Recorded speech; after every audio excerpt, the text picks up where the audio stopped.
La segunda venida de Cristo marca el fin de la historia de este mundo, una historia de pecado, de dolor, de muerte, pero también de los principios, los hábitos que el cristiano debe seguir especialmente en el tiempo del fin para alcanzar la victoria. También a través de la historia de este mundo encontramos el plan y propósito de salvación que Dios tiene para cada persona. Cuán importante es no solamente entender, sino vivir y amar la segunda venida de Cristo. Acompáñenme en este último capítulo de nuestra temporada Preparación para el tiempo del fin, el cual veremos la segunda venida de Cristo, no solamente como el fin de este mundo, sino también el inicio de una eternidad con Cristo Jesús. Bienvenidos a Lecciones de la Biblia.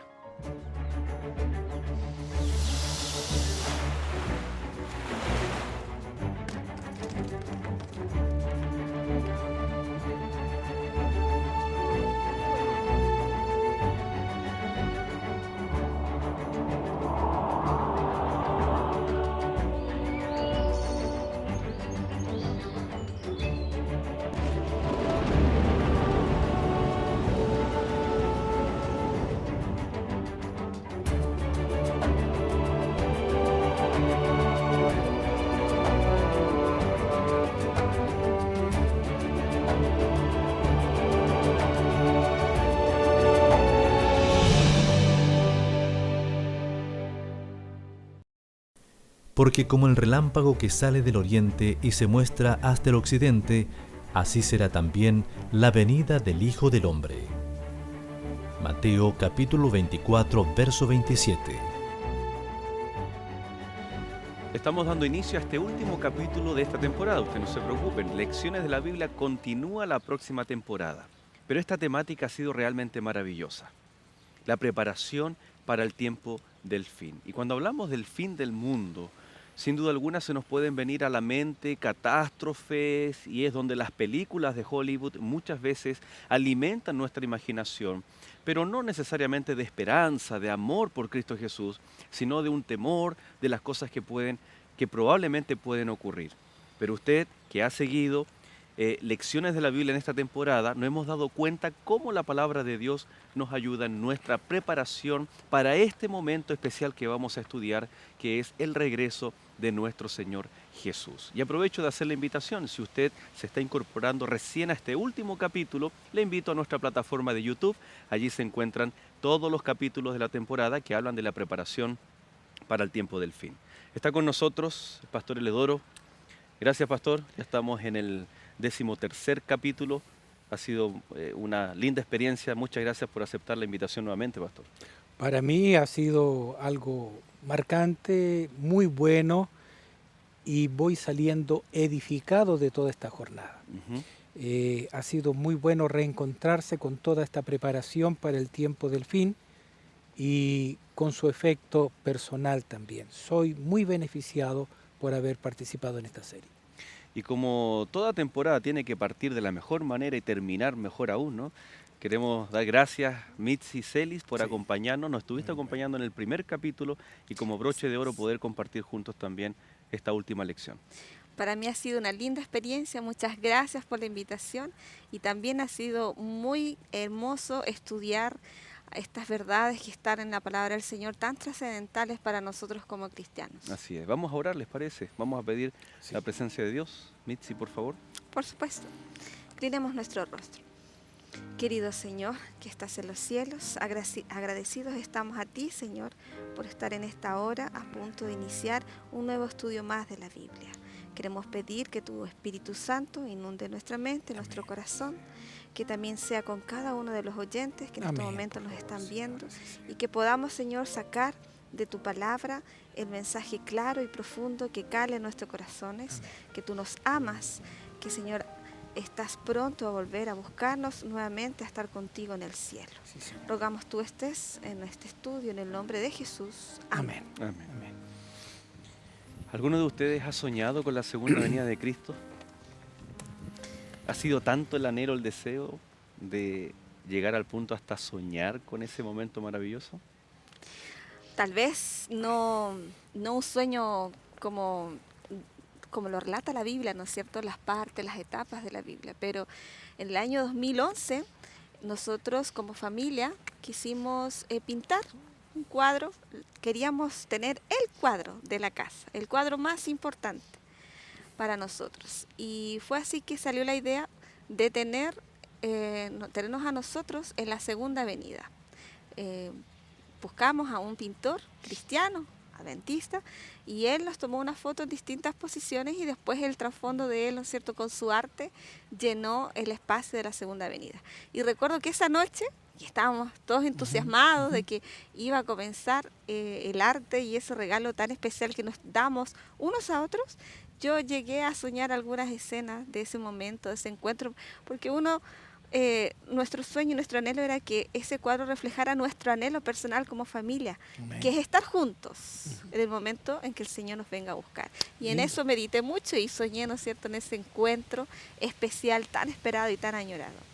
Hermoso. Mire, interesante, bonito, que en el centro del hogar esté la esperanza, ¿no?, del retorno de Jesús. Me imagino que para los niños también eso marca y queda algo... Es un cuadro muy bonito cuando la gente entra, porque es un cuadro que no denota inmediatamente la Segunda Venida de Jesús, y para personas que no conocen, no entienden de qué se trata, sino que nosotros estamos mirando cuando recién empieza en el cielo a verse una señal en el cielo. Entonces ellos preguntan, ¿de qué se trata? ¿Son ustedes? Preguntan, ¿son ustedes?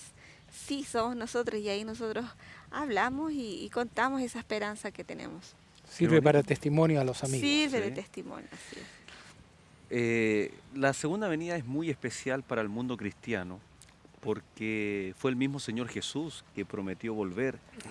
Tenemos ejemplos como en Juan 14, Sí. Evangelio según San Juan 14, he aquí vendré otra vez, ¿no? Y os tomaré a mí mismo para que donde yo estoy vosotros también estéis. Pero esta enseñanza es exclusiva del Nuevo Testamento. Estoy pensando, por ejemplo, en la hermana de Lázaro, cuando tiene el encuentro con Sí, Jesús sí. y le dice, yo sé que mi hermano va a resucitar en el día postrero. La palabra día postrero, la palabra el gran día de Jehová, que por lo general aparece en el Antiguo Testamento. ¿Será que es una enseñanza que también involucra el Antiguo Testamento? Porque siempre pensamos que Cristo vino, anunció y que ahí se origina la creencia de la segunda venida, ¿no? La doctrina bíblica de la segunda venida. ¿Qué nos dice la Biblia, el Antiguo Testamento con respecto a eso? Isaías capítulo 13, versículos 6 y 9. Aullad porque cerca está el día de Jehová. Vendrá como devastación del Todopoderoso. Versículo 9. He aquí el día de Jehová viene, día terrible de indignación y ardor de ira, para convertir la tierra en soledad y raer de ella a sus pecadores. Es una descripción realmente impactante, ¿no? Que muestra como el día de Jehová y vendrá devastación, día terrible de indignación, ardor e ira, pero lo más importante que es no para sus hijos fieles, sino que no está dado dentro de ese contexto, sino también de retribución a aquellos que no fueron fieles, no conocieron, rechazaron voluntariamente el entregarse al Señor. El Antiguo Testamento entonces habla de la segunda venida o de ese día grande de Jehová. Es así. Los autores del Nuevo Testamento no revelan una nueva verdad, sino profundizan la que ya el Antiguo Testamento estaba mencionando. Como está en Isaías, Sí. también en Zacarías 14:9, dice, Jehová será rey sobre toda la tierra. En aquel día, menciona nuevamente, Jehová será uno y uno su nombre. O sea, viene un reino donde Jehová reinará, y este reino será para siempre. Pero sin duda el capítulo del Antiguo Testamento que también habla acerca del fin de los reinos de este mundo y de un rey que permanecerá para siempre, está en Daniel capítulo 2, donde está la visión de la estatua que vio, ¿no es cierto?, Nabucodonosor. Y La tendencia del Antiguo Testamento, y digo tendencia entre comillas, tú estás citando Daniel 2, lo vamos, ya, Sí. ya quiero que vayamos allá, pero bueno, eso es una destrucción, una piedra que destruye. Por ejemplo, cuando vamos a Joel capítulo 2, dice, tocad trompeta en Sión y dad alarma en mi santo monte, tiemblen todos los moradores de la tierra, porque viene el día de Jehová, porque está cercano. Amén. O sea, tiemblen los moradores de la tierra. Dicho de paso, esta frase moradores de la tierra tiene un significado muy especial también en el libro de Apocalipsis. Dice, día de tinieblas y de oscuridad, día de nube y de sombras, que sobre los montes se extiende como el alba. Vendrá un pueblo grande y fuerte, semejante a él no lo hubo jamás, ni después que él lo habrá en años de muchas generaciones. Dicho de paso, aquí hay una aplicación, una interpretación para los tiempos del profeta Joel, pero también se aplica para la segunda venida de Cristo, en una segunda interpretación. Pero cuando vamos leyendo, usted leyó ahí Isaías, ¿no? Sí. Isaías, Zacarías, Joel, encontramos que el día de Jehová está enfatizando algo negativo, ¿no? Así es. Día de tinieblas y de oscuridad. Ya algo el pastor mencionaba, ¿no? Ujú. ¿Será que Jesús vino a decir, no, el día no es así, el día es de salvación? ¿Por qué al pueblo de Dios en el Antiguo Testamento se les anima con un día para temer, ¿no? Tiemblen los moradores de la tierra. Bueno, tal vez un primer alcance que daría es que, si bien es cierto, Dios inspira, ¿no es cierto?, a todos los escritores de la Biblia, y tenemos diversos escritores, tenemos poetas como David, filósofos como Pablo y teólogos, médicos como Lucas. Sin duda que las palabras que están escritas son palabras humanas, y en el contexto y la cultura del pueblo de Israel fueron escritas, ¿no es cierto?, estas palabras cuando fueron escritas. Sin duda que ellos veían el día de Jehová como un día de justicia y de recompensa. Y el tiempo que ellos estaban pasando, sin duda, que ellos estaban viendo que el pueblo de Dios estaba extraviado. Y veían, ¿no es cierto?, en ellos un día en que la justicia de Dios iba a llegar, sí o sí, marcadamente. Miren, acá tengo otro texto, Malaquías capítulo 4, dice, porque he aquí, viene el día ardiente como un horno, y todos los soberbios y todos los que hacen maldad serán estopa. Topa. O sea, ahora ya está diciéndonos Malaquías, no es para todos, que el Soberbio. día es grande, terrible, ¿no? Dice, aquel día que vendrá los abrazará, ha dicho Jehová de los ejércitos, y no les dejará ni raíz ni rama. Pero, claro, Malaquías nos ayuda, ¿no? Entonces, Es una buena noticia en el fondo porque está diciendo que esa parte mala, esa parte que ha provocado dolor, esa parte que ha provocado persecución, separación, encarcelamiento, va a desaparecer. E incluso en la última parte del texto dice, no le dejará ni raíz ni rama. ¿Quién es? Conforme a la primera lección que nosotros estudiábamos y tú nos estuviste acompañando. ¿Quién es la raíz de todo el mal? Satanás, Lucifer. Y allí se está anunciando de que el autor del pecado, el autor del mal, tendrá fin. Es decir, gracias a Dios, el mal terminará. Y Así termina es. cuando el Señor viene y le da conclusión al gran conflicto de los siglos con un carácter reivindicado, poniendo delante de todos los seres creados por Él que Dios es justo y que Dios es amor. ¿y de qué depende experimentar un día grande, terrible, temible, o de tiniebla, de oscuridad, o de gozo, alegría, de salvación? ¿De qué depende? En la forma que nos preparamos para ese día, en la forma como nosotros andamos ahora, en el presente, para poder encontrarnos con ese gran día. ¿Y cómo nos ayuda? Ahora sí vamos, les invito a que vayamos a Daniel capítulo 2, Sí. ¿no? Porque no solamente nos da la certeza, el hecho real de la segunda venida, no solamente lo ubica en una interpretación profética histórica, sino que también hasta nos ayuda a vislumbrar eh, la trascendencia, el poderío de la segunda venida, ¿no? Sí. ¿Qué encontramos ahí en Daniel capítulo 2 que nos habla de la segunda venida de Cristo? En primer lugar, encontramos a un rey preocupado del futuro, ¿no? De un gran rey, Nabucodonosor, en todo su apogeo. Los jardines colgantes de Babilonia, una belleza. Tranquilidad en su reino, ciencia, todo aquello. Y él se preocupa, ¿qué va a ser de mí en el futuro? Y Dios en su amor y misericordia le revela un sueño que lamentablemente olvida. Y allí trae los magos, los astrólogos, los adivinos, y entre ellos van estos jóvenes fieles que Dios tenía allí. Y iban a ser eliminados porque nadie... lo que pedía era muy difícil, la interpretación era fácil, pero recordar lo olvidado y soñado por otro, imposible, ¿no? Era algo sobrenatural. No, escapaba de todo. Pero allí ellos hacen su grupo de oración, buscan la dirección de Dios y Dios les revela el futuro.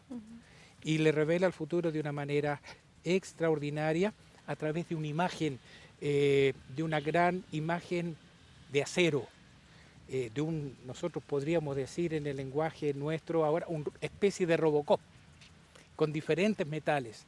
Tenía su cabeza de oro, brazo y pecho de plata, vientre de bronce, y tenemos las piernas de hierro, los pies, lo último, barro con hierro, y estaba mirando aquello cuando de repente, al parecer, siente algún zumbido y ve que del cielo va cayendo una piedra no cortada con mano, ese es un elemento importante, que cae sobre los pies de la roca, de los pies de la imagen, y todo es desmenuzado y esa roca comienza a crecer y llena absolutamente todo.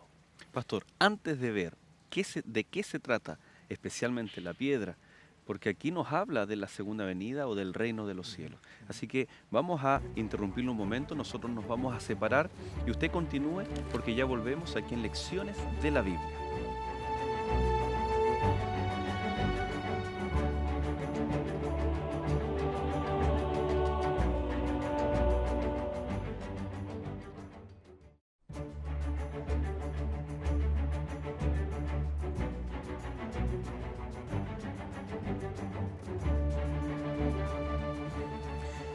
La Biblia nos transmite esperanza, sin duda alguna que estamos estudiando la segunda venida de Cristo, no solamente en el Nuevo Testamento. Usted acaba de ver que el Antiguo Testamento también nos señala que será un día grande, terrible, pero también un día de gozo y de salvación. ¿De qué depende? De la preparación que hemos estado estudiando todo este trimestre. Por lo tanto, le animamos y le agradecemos que permanezca o que esté junto a nosotros aquí ya comenzando este segundo bloque, ¿no? Veíamos este sueño de Nabucodonosor que Dios le dio para que Daniel interpretara o viera primero y después se lo interpretara al rey. Y cuando él le dice, no, comienza, tú eres, oh rey, toda la estatua. No le dice eso, ¿no? No, la cabeza. Solo la cabeza. Es decir, comienza una consecución de Naciones y de naciones, poderes. imperios y todo.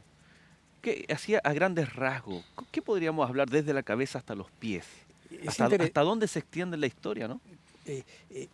Muy bien, dice, él le dice allí, versículo 31, tú veías en tu sueño una gran imagen, esta imagen era muy grande, su gloria muy sublime, y estaba en pie delante de ti, y su aspecto era terrible.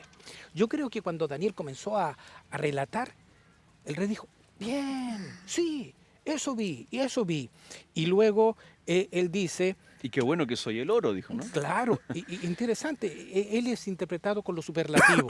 Después en otras profecías de Daniel con el león, rey de los animales, el águila, reina de las aves. Y señala que la interpretación, versículo 36, este es el sueño, también la interpretación de él diremos en presencia del rey. Tú, rey, eres rey de reyes, porque el Dios del cielo te ha dado reino, poder, fuerza y majestad. Donde quiera que habitan los hijos de los hombres, bestias del campo y aves del cielo, Él los ha entregado en tus manos y te ha dado el dominio sobre todo. Tú eres aquella cabeza de oro. Babilonia. Qué grande, qué hermoso. Y luego le dice, después de ti se levantará otro reino inferior al tuyo. Luego un tercer reino de bronce, el cual dominará sobre toda la tierra. Y el cuarto reino será fuerte como el hierro, y como el hierro desmenuza y rompe todas las cosas, así él lo desmenuzará y lo quebrantará todo. Lo que viste de los pies y los dedos en parte de barro cocido de alfarero y en parte de hierro, habrá un reino dividido en parte de hierro, será un reino dividido, pero habrá en algo de la fuerza del hierro, así como viste el hierro mezclado con barro cocido. Y por ser los dedos de los pies en parte de barro y en parte de barro cocido, este reino será en parte fuerte y en parte frágil. Así como viste el hierro mezclado con barro, así se mezclarán por medio de alianzas humanas, pero no se unirán el uno con el otro, como el hierro no se mezcla con el barro. Hasta aquí vamos a dejar primero. Sí. Entonces tenemos que Babilonia es Babilonia, el oro. La plata, Medos y persas. el reino que después continúa, ¿no? inferior. Ajá. Y después Grecia, y que llegaría a dominar todo el mundo, ¿no? Y luego tenemos el Roma. cuarto, que es hierro, y Las este piernas. es Roma. Roma. Allí nace nuestro amado Señor Jesucristo, allí es crucificado, allí el Señor Jesucristo resucita, es allí en ese imperio romano. Y luego señala de que ese reino se dividiría, ¿no? La mezcla del hierro con el barro. Y es asombroso que después de Roma la historia no se repite. No hay más Sucesión de no hay reinos. más un imperio Un que imperio domine. conjunto y especialmente en toda aquella zona, sino que Roma allí se divide y forma lo que nosotros hoy conocemos las naciones europeas. Y tenemos en el conjunto naciones sólidas, fuertes y naciones débiles. Y la profecía dice, no se unirán el uno con el otro como no se pueden unir el barro con el hierro.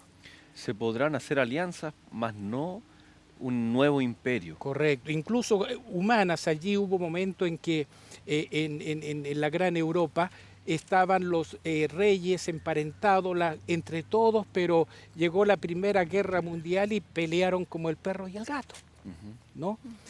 Tenemos grandes conquistadores que trataron de unificar todo Roma y no pudieron. Napoleón, tenemos una serie de Hitler, el último, atrevidamente la Iglesia Adventista en ese tiempo. Yo tengo la portada de esa revista Señales de los Tiempos. Hace en medio de la guerra, Hitler en el pináculo y dicen, no va a ganar Hitler, está escrito, no se unirán el uno con el otro. Y después viene la caída de Alemania, ¿no? Y aquí viene lo interesante. En los días de estos reyes, con esas naciones divididas, el Dios del cielo levantará un reino que no será jamás destruido, ni será un reino dejado a otro pueblo, desmenuzará, consumirá todos estos reinos, pero Él permanecerá para siempre. Y luego añade, dice que este reino será un reino perfecto. Esto me da mucho ánimo. Bueno, la roca que cae representa a alguien bien específico. ¿A quién representa? La segunda venida. La de segunda Cristo. venida de Cristo. En el Antiguo Testamento nosotros vemos la figura de la roca descrita muy claro en los Salmos, oh Jehová, roca mía. Y Pablo allí en Corintio dice que la roca que lo seguía era Cristo, ¿no? Allí está claro, es la intervención de Cristo en la historia. Nosotros estamos viviendo en un mundo, ¿quién confía en autoridades hoy en día? ¿Quién confía en sistemas políticos que traigan la igualdad, que traigan la equidad, que traigan la solución? ¿Cuántas veces nos hemos sentido chasqueados con todo eso? Pero hay un Dios que va a instaurar un reino justo para siempre. Sin duda que eso es muy emocionante, Oh, pastor. Estamos absolutamente. en lo último de la Absolutamente. historia de este mundo. Amén. Estamos esperando que esa roca proveniente, ¿no es cierto?, no, venga y destroce estos elementos, como dice aquí en Daniel 2:35, los llevó el viento, no quedó rastro, Sí. no quedó rastro de estos elementos. Y la piedra que hirió la imagen se hizo un gran monte que llenó toda la tierra. Es decir, el reino que viene, la segunda venida de Cristo, no necesita los elementos anteriores para su inicio. El reino, que permanecerá para siempre y que será eterno, es la intervención divina en este mundo. Ahora, podemos comprobar fehacientemente la existencia de Babilonia, Sí. de los medos, de los Sí. persas, la historia se ha encargado, la arqueología lo ratifica, de Roma, de la Europa dividida, lo que usted mencionaba, Primera Guerra Mundial, diferentes sucesos y situaciones.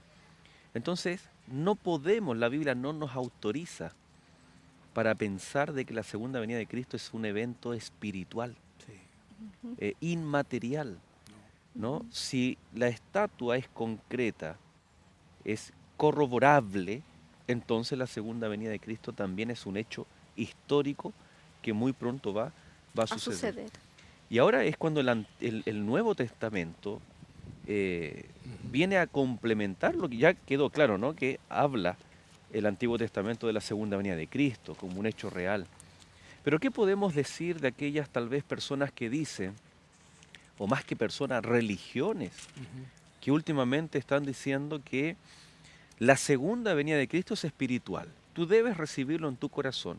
O es más, que a partir del año 1913, por ejemplo, el reino de Dios vino a esta tierra y ahora tú tienes que asegurarte de ser parte de ese reino, como los 144.000 que pertenecen al reino de Dios, pero que está en esta tierra. ¿Qué nos dice la Biblia con respecto a la realidad de la segunda venida de Cristo? El Señor fue categórico allí en Mateo 24:30.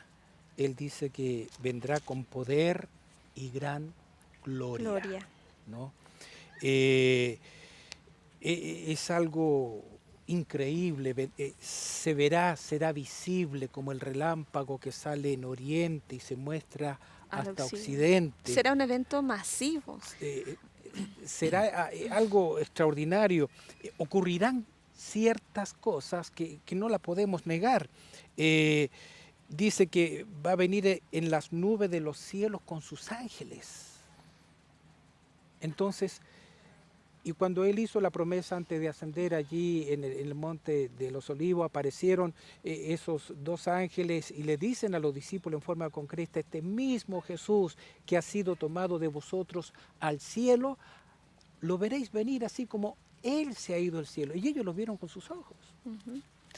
Hay suficiente evidencia de que muestra de que Cristo vendrá en las nubes, en gloria y majestad, y todo ojo le verá. Estas corrientes que tú mencionabas, de que Cristo va a venir cuando la iglesia esté viviendo principios morales en un nivel más avanzado, o que Cristo ya vino, o que ciertas personas personifican a Cristo, no resuelve el problema del pecado. Si Cristo ya vino. Entonces, ¿por qué estamos en este mundo todavía? Saben que estaba recordando, no quiero ser irresponsable al citar estadística que no tengo ahora, pero me impresionó mucho. Una encuesta que en los Estados Unidos la gente que se dice ser cristiana, aparte de no leer las escrituras, que tal vez basa una experiencia cristiana en un simple acto de adoración o pseudo adoración, pero que no creen en la segunda venida de Cristo. Estoy recordando una película protagonizada por un famoso actor de cine, en donde Nicolas Cage es el protagonista y la película se llama Left Behind, que traducido es Dejados Atrás, y cuenta la historia de ciertos personajes que son literalmente arrebatados. ¿Cómo la creencia del arrebatamiento a nosotros nos perjudica la esperanza de la segunda venida, ¿no? Esto de que en cualquier momento Dios me elige como en una especie de predestinación y es como una especie de abducción divina y somos arrebatados de este mundo, ¿no? y que tal vez mucha gente toma erradamente la interpretación cuando Pablo dice, nosotros seremos arrebatados. Arrebatados. ¿Está refiriéndose eso a la Biblia? ¿Qué conflicto tiene con lo que acabas de mencionar, ¿no? Y todo ojo le verá y Todo todo ojo eso. le ¿Cómo verá. será la segunda venida? ¿Cómo será la ida al reino de los cielos? Utilizan también que el diluvio se los llevó, ¿no? Que será así. Es interesante, cuando uno analiza la aplicación que hacen que el diluvio se los llevó y teóricamente usando la misma figura, es decir, el que es llevado es salvo. Pero si nosotros vamos al texto bíblico, no fueron ellos. Y luego, sino que el diluvio se los llevó, es decir, los que se perdieron fueron los que el diluvio los atrapó, se los llevó, los que fueron salvos eran los que estaban dentro del arca. Y si tú vas a Tesalonicenses, dice, luego nosotros, los vivos, los que hayamos quedado, ¿no? Los que hayamos quedado, es decir, los que fueron quedados, los que quedaron fueron los que alcanzaron la salvación. Hay tal vez una errada interpretación donde la Biblia dice que habían dos personas moliendo en un molino, y esta frase, ¿no? Uno fue tomado y el otro fue dejado. y el otro fue dejado. Pero ahí está haciendo alusión a la naturaleza de la segunda venida de Cristo o a la naturaleza del ser humano, que uno está bien preparado y otro ha sido negligente. Tal vez ahí hay que hacer es clarificar aquello. Y tú lo has dicho y ya queda claro. Les puedo hacer una pregunta que yo me imagino, no sé si te la habrán hecho tus hijos ya, Mitzi, ¿no? Tus hijos ya están grandes, Sí. ya. Pero cuando los niños están ya creciendo, a la edad de 10, 12 años, y era una pregunta que yo tenía en mi corazón, ¿no? Si la Tierra es redonda, ya con eso ustedes ya se imaginan cuál es la pregunta, ¿no? Y la Biblia dice que todo ojo le verá en el mismo momento. ¿Cómo lo hará el Señor? Científicamente, probablemente no podemos tener una respuesta para eso. Pero la respuesta que yo le daría a mi hijo, mira, Dios creó este mundo. Solamente con su voz, con su palabra, fueron creadas todas estas cosas, estas maravillas. Sin duda que nuestro Dios es poderoso, de dimensiones que nosotros no podemos asimilar. Es como el rayo, ¿no? Si tu hijo mayor o la del medio o el menor, ya para que no se pongan ahí celosos. Si uno de ellos te pregunta, mamá, explícame cómo es el rayo, ya que aparece en la Biblia, ¿no? Tal vez lo vemos. Y llama mucho la atención con esta tecnología de las cámaras slow motion, ¿no? Muy, muy lentas, que algunos rayos son, no que caen del cielo a la tierra, sino muchas veces son invertidos, ¿no? ¿Podríamos nosotros humanamente, así como padre, madre, explicar cabalmente, científicamente, algo que vemos pero que nos cuesta explicar, ¿no? Pero ¿a dónde quería ir con esa pregunta, no? Es tan extraordinaria y todopoderosa la segunda venida de Cristo que involucra también que hasta las leyes físicas de nuestra naturaleza van a estar a la disposición y a la orden del Creador. Así es. Cuando vamos quizás a mirar un poco más adelante lo que ocurre con los muertos, lo que ocurre con los vivos, y dice que ambos ascienden. La fuerza de la gravedad no tendrá poder sobre nosotros. Así es. Y no lo haremos con escalafandras, no lo haremos con un traje espacial. Solo lo puedo esperar, no lo puedo explicar. Yo recuerdo cuando Jesús va a resucitar a Lázaro, Él dijo, yo soy la resurrección y la vida. Él lo dijo, pero después procedió a resucitar a Lázaro para que la gente que estaba ahí creyera en lo que Él está diciendo. Tú has tocado un punto muy importante, Mitzi, y vamos a continuar con esa idea, manténla ahí, porque Jesús resucitó a Lázaro con un propósito especial. Incluso Marta, María lo conectaron con el día postrero, con la segunda venida de Cristo. Es un día de esperanza, de gozo, de salvación, pero esta esperanza también es un regalito, es un cariño que el Señor nos va a hacer, no solo para darnos la salvación, sino para, bueno, no lo quiero decir ahora, a la vuelta de esta pausa, continuamos aquí en Lecciones de la Biblia.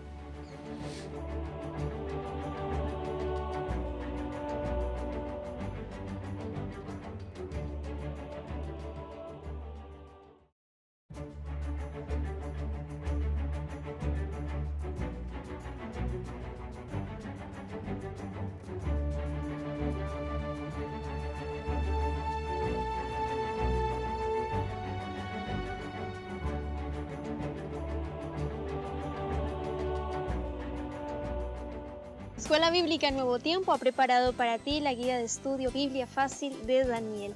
En esta revista podrás encontrar las profecías de Daniel, de la estatua, de las 2300 tardes y mañanas y otras temáticas más que encontramos en este libro de la Biblia. Si deseas obtener este material, es de manera gratuita. Nos puedes llamar a los teléfonos que aparecen en pantalla o escríbenos al correo electrónico esperanza@nuevotiempo.org.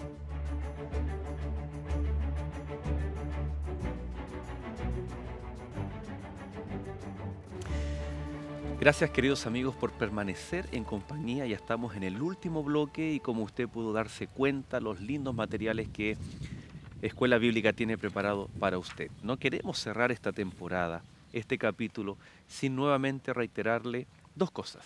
La primera de ellas es que se ponga en contacto para recibir los lindos materiales que de forma gratuita van a llegar directamente hasta su hogar. Y lo segundo, queremos hacerle una linda invitación. Si usted desea no solamente aceptar las verdades de la palabra de Dios, que cada lección de la Biblia hemos estado estudiando, sino también ponerlas por práctica, por obra.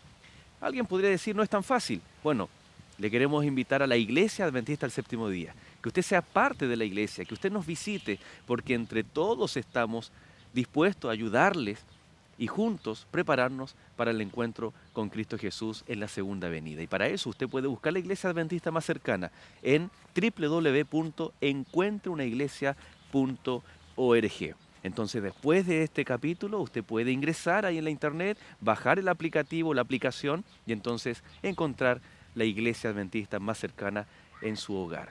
¿Por qué? Porque en esta temporada especialmente hemos estado enfatizando cuán importante es prepararse para el tiempo del fin.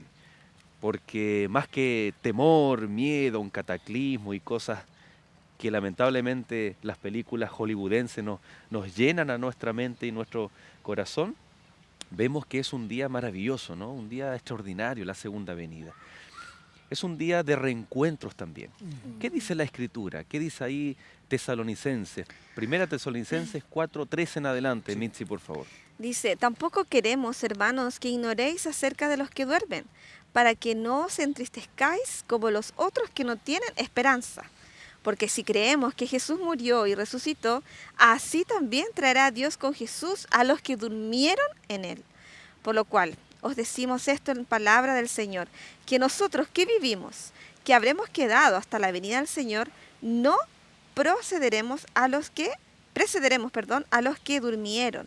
Porque el Señor mismo, con voz de mando, con voz de arcángel y con trompeta de Dios, descenderá del cielo, y los muertos en Cristo resucitarán primero. Luego nosotros, los que vivimos, los que hayamos quedado, seremos arrebatados juntamente con ellos en las nubes para recibir al Señor en el aire, y así estaremos siempre con el Señor.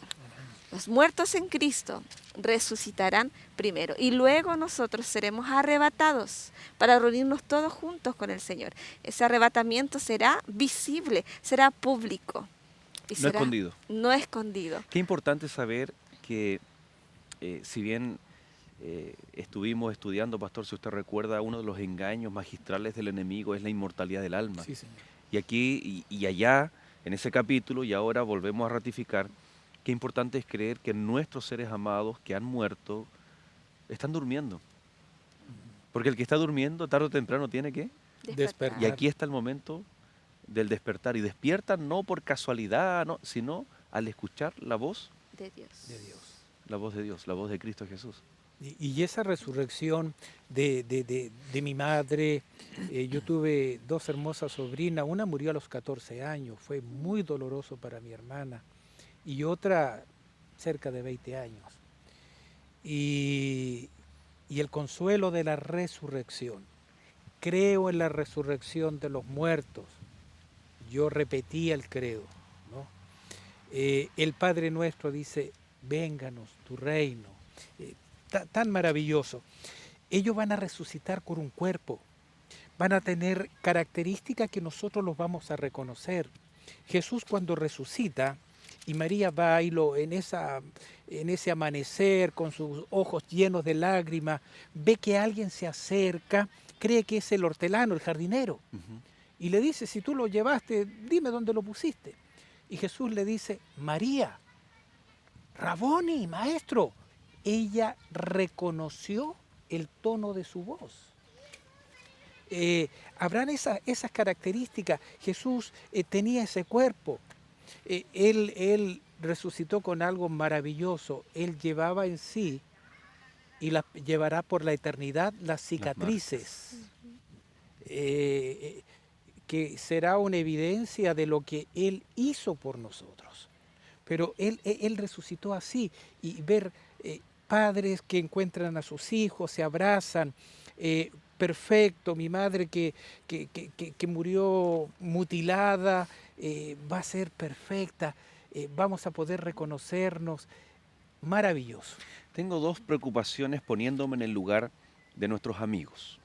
La primera preocupación es que mi ser querido, como no sabíamos de esta esperanza, fue incinerado, sus cenizas fueron echadas al mar, o peor aún, tuvo una muerte en donde el cuerpo nunca se encontró. ¿Cómo entonces el Señor lo va a resucitar en el día postrero? Jesús no necesita esa materia preexistente. Él puede resucitarlo con un cuerpo incorruptible, un cuerpo nuevo. Como decía el pastor, con nuestro carácter, que será lo único que llevaremos al cielo. Pero aún nosotros que estaremos vivos, nos dará el Señor un cuerpo diferente, un cuerpo eterno, un cuerpo físico diferente. Entonces el Señor no necesita de la materia preexistente. Y cuando, exacto, y cuando uno conoce aquello, cuánta paz hay. Hace 3 o 4 años, y yo estando en Talcahuano, más de 4 años, una avioneta cayó desde Tirúa, volaba hacia la isla Mocha, y allí desaparecieron 5 personas, y entre las 5 personas habían 2 muchachos que eran adventistas. Y me tocó hacer el servicio fúnebre solo con fotografías. Pero qué consuelo ha sido para esa familia saber de que cuando dice la Biblia, que los muertos, el mar dará sus muertos. Posiblemente fueron comidos por todos los bichitos que hayan allí, pero en la resurrección no necesitamos materia preexistente. Aquel que fue fulminado por una bomba atómica, desapareció. Para Dios, Dios es nuestro Dios creador, y Él tiene todo bajo control. Él es Dios todopoderoso. Yo no cuestiono cómo lo va a hacer. Vamos a la segunda preocupación entonces, poniéndonos en el lugar de nuestros amigos. Dicho de paso con lo que ustedes acaban de decir, entonces a Dios le agrada, o tal vez Dios permite, no le ofende que yo sea donante de órganos o de sangre, ¿no? Porque no depende, porque de repente alguien puede decir, oye, pero es como que el cuerpo quedó incompleto, es como algo irreverente para la memoria de un ser querido. Bueno, ahí cerramos el paréntesis, ¿no? Claro. La segunda preocupación, la Biblia es clara y dice, los que durmieron en él. Y yo estoy pensando en mi ser querido que toda su vida declaró ser ateo, que hasta el último minuto de su vida, al menos consciente, declaró, tal vez la familia le preguntaba, ¿tú quieres que alguien venga a orar por ti? No quiero nada, no quiero saber de Dios. ¿Cómo yo puedo vivir la segunda venida como una esperanza? Ustedes acaban de mencionar que habrá un reencuentro, nos abrazaremos con nuestros seres queridos, pero yo tengo dudas por la vida que llevó tal vez alguno de ellos, de que efectivamente haya dormido en el Señor. ¿Dónde está la tranquilidad entonces? ¿Dónde está la esperanza para tal vez nuestros amigos que puedan estar pensando de esa manera? Yo no puedo transformarme en juez, aún de un suicida. Yo no sé cuál era su relación, cuál fue su último pensamiento, cuál fue su último momento. Alabado sea el Señor que yo no soy juez. El juez justo es Dios. Yo no puedo enjuiciar a alguien y decirle, este está perdido. En absoluto. Veamos a Sansón, que hizo una oración suicida y no solo la hizo, sino que murió con la destrucción. Pero si yo voy al libro de Hebreos, encuentro a Sansón dentro de los héroes de la fe. Quizás su madre lo lloró, su padre lo lloró, mi hijo se perdió. Y es un mensaje para las mamitas. Es un mensaje para los papás que tienen a los hijos quizás fuera de la iglesia. Dios no le ha puesto el punto final a la vida de su hijo. Trégueselo a Dios. No lo llore. Trátelo con esperanza. Llámelo con amor. Acójalo como el padre amante acogió al hijo pródigo cuando volvió. Hay un elemento importante en la cruz, con el ladrón en la cruz, ¿no? Antes de este diálogo, el soldado o Cristo primero dice, Elí, Elí, lama sabactani, que significa, Dios mío, ¿por qué me has desamparado? Y el soldado queda mirando la cruz y le habla a su compañero y le dice, ¿está llamando a Elías? Es decir, los que estaban más cercanos a Cristo, por su posición en la cruz, Jesús no podía hablar tal vez, y el dolor era solo un susurro. Y ni ellos podían escuchar claramente lo que Jesús decía. Y yo me imagino a la esposa o a los hijos de ese ladrón que colgaba en la cruz, que por vergüenza ellos estaban apartados mirando desde un rincón y nunca escucharon ni supieron, o sea, en el momento, ¿no? En ese momento ellos no escucharon lo que Jesús le dijo a su padre o a su ser querido. De cierto te digo hoy que cuando yo venga en gloria y majestad en la segunda venida, estarás conmigo, iremos juntos al reino de los cielos. Y esa persona murió. Y tal vez esa intimidad, y cuando el ser humano se ve en esa situación, tal vez pude estar renegando de Dios toda mi vida, pero ya sea en una fracción de segundo, o en la soledad o camilla de un hospital, o de mi casa, tal vez esa persona le dice, Señor, te acepto como mi Señor y mi Salvador, y en una simplicidad, en un acto. Y ahí está nuestra confianza, no ver los actos de nuestros seres amados, sino ver el amor de Cristo Jesús. Y ahí nosotros podremos decir, junto a nuestros amigos, que nuestros muertos, nuestros familiares, duermen en el Señor, confiando no en lo que ellos hicieron en vida, sino confiando, por supuesto, en la misericordia y en el amor del Señor. El Antiguo Testamento hablaba de que iba a ser un día difícil, ¿no? Y las señales, los eventos finales, dicen que también es un día... algunos mucho le dan miedo, cataclismo. Señala el Apocalipsis que habrá un terremoto como jamás nunca lo hubo en la tierra. Yo estuve en el 8.8 en Talcahuano, con solo 2 minutos y medio, no en el de Valdivia con 10 minutos, y para mí fue una experiencia muy dura. Sin embargo, qué tranquilidad me da que en medio de ese cataclismo tremendo que describe, Dios tiene cuidado de sus hijos. Y hay un texto especial, Mitzi, que está en Daniel capítulo 12, el versículo 1, que a pesar de, no solamente los cataclismos naturales, ¿no? Dice la Biblia que las islas serán removidas, los montes irán a caer sobre el mar, sino que ahí también habla de esta persecución en el tiempo final, de un tiempo de angustia, de tribulación cual nunca hubo. Bueno, ¿qué dice ahí el libro de Daniel capítulo 12, verso 1? Dice, en aquel tiempo se levantará Miguel, el gran príncipe que está de parte de los hijos de tu pueblo, y será tiempo de angustia, cual nunca fue desde que hubo gente hasta entonces. Pero en aquel tiempo será libertado tu pueblo, todos los que se hallen escritos en el libro, y muchos de los que duermen en el polvo de la tierra serán despertados, unos para vida eterna y otros para vergüenza y confusión perpetua. Como este texto es un resumen, ¿no? Hay resurrección, hay vida eterna, hay decisión de los hijos de Dios, como por ejemplo que el nombre esté, acciones en esta tierra, para que, o decisiones para que nuestro nombre esté inscrito en los libros de la vida, ¿no? ¿De qué nos va a libertar ahí Miguel?